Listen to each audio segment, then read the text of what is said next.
Hi, welcome. My name is Vilingor and the title of today's video is a little bit unusual, and that title is How to Accept Learning a Foreign Language.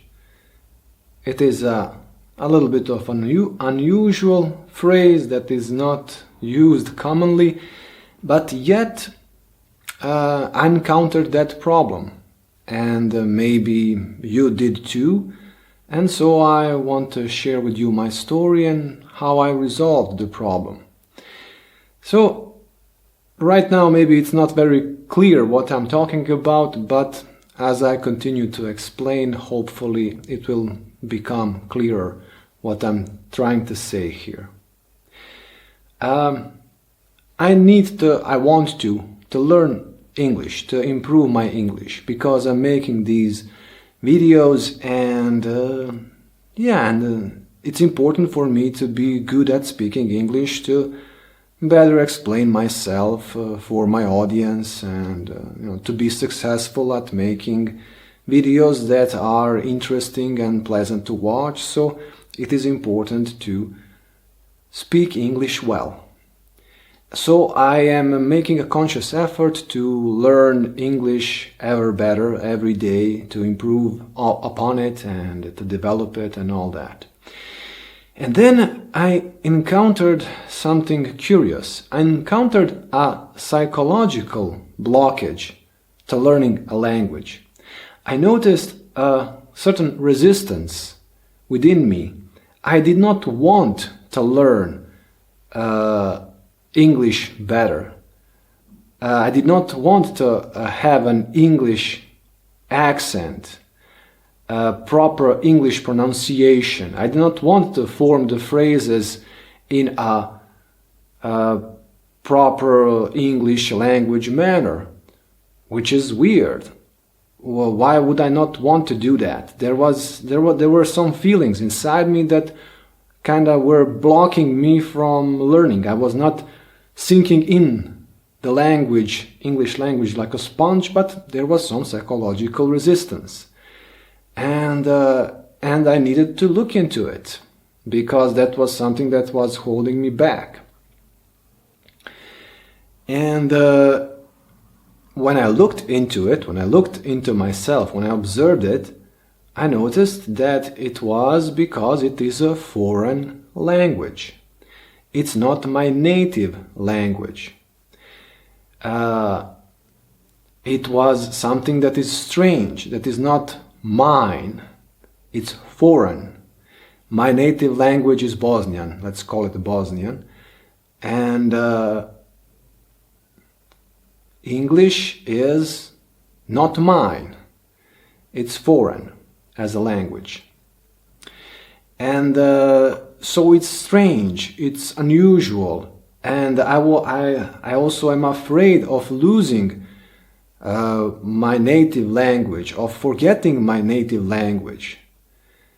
And the English language has a different way of composing sentences than Bosnian does, and of course the subject, the object of the verb of the phrase, of the sentence, sometimes are differently arranged and all that.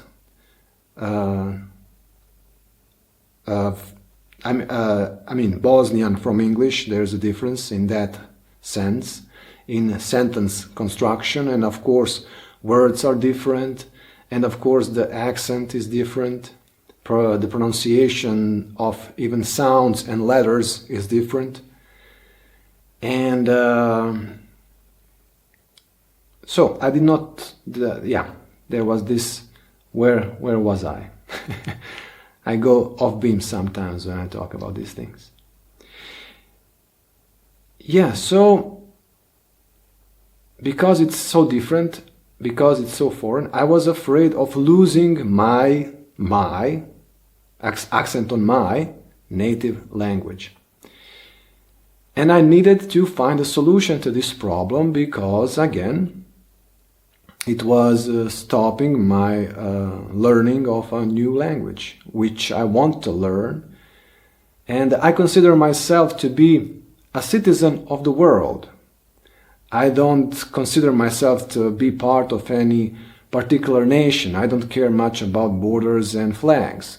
Still, we live in a world where these things are important to the majority of people. In my mind, unfortunately, we identify with these things, and these things are fine in a sense if we did not identify with them, if we did not consider ourselves Bosnians, Chinese, Russians, Americans, if a flag and a border was just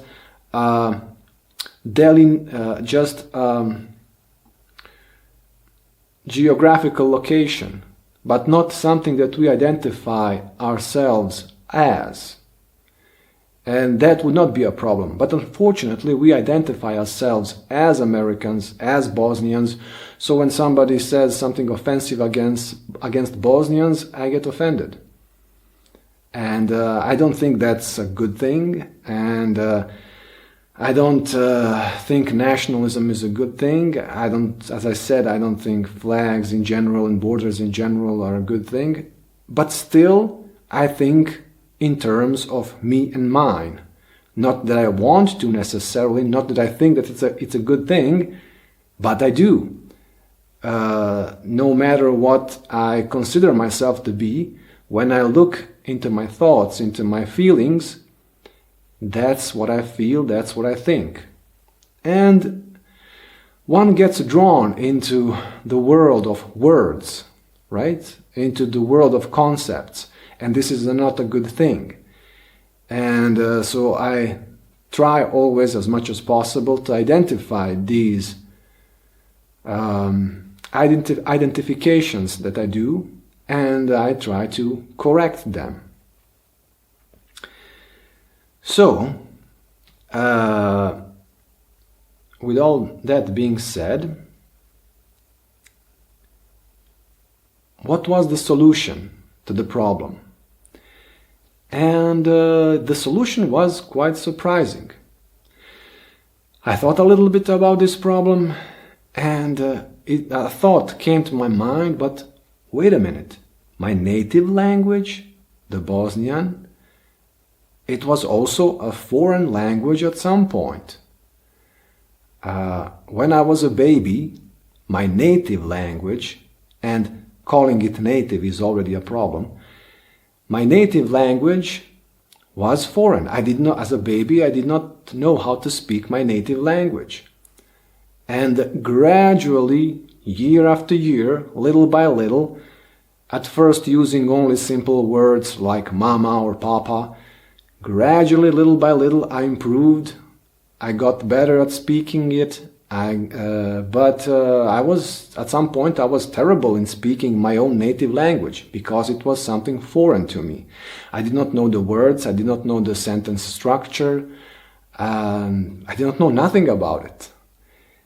And so that kind of made me realize it's the same thing with English. It's just another language, it's just another tool to learn. I already did that. I already learned a foreign language, and that foreign language was my so-called native language.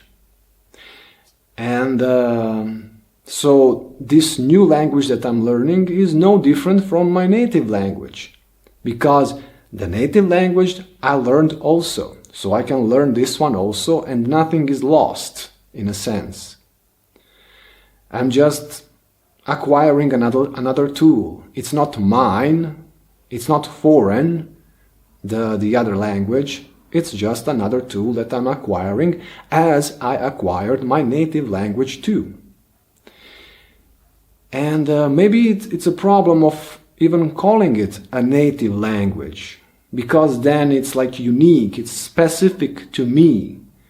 Maybe it would be better to call it just the first language, and that maybe would help to not consider a language our own, but just another tool that we use and as a t-shirt that we wear, One day we wear one t-shirt, the other day we wear another.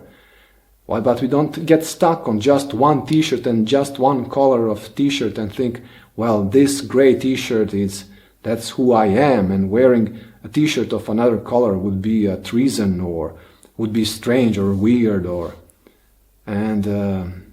I think it's a good thing to consider culture in the same way and the language in the same way, just as something that we use, and that's it, not something that is an integral part of me and not something that is mine. Well, hopefully this video can be useful or interesting to somebody out there, and it was nice talking to you as always. Thank you so much for all the likes, for all the support on Patreon, and subscriptions also help this channel to grow and helps me to make more of these videos. So take care and see you in the next one. Bye.